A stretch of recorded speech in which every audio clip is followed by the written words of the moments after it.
Hello বন্ধুরা, সবাই কেমন আছে? আশা করি ভালো আছো। তো বলেছিলাম আজকে তোমাদের সাথে দম বিরিয়ানি শেয়ার করব।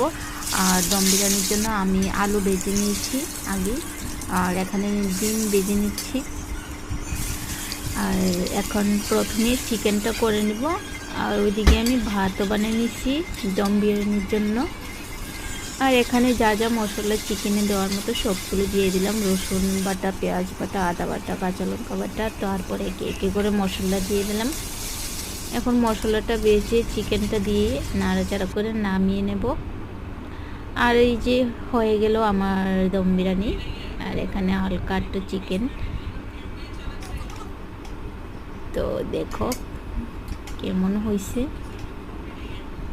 তো আশা করি তোমাদের পছন্দ হবে ভিডিওটা। যদি ভালো লাগে প্লিজ সাবস্ক্রাইব করে দিও নিত্য নতুন ভিডিও পাওয়ার জন্য। টাটা।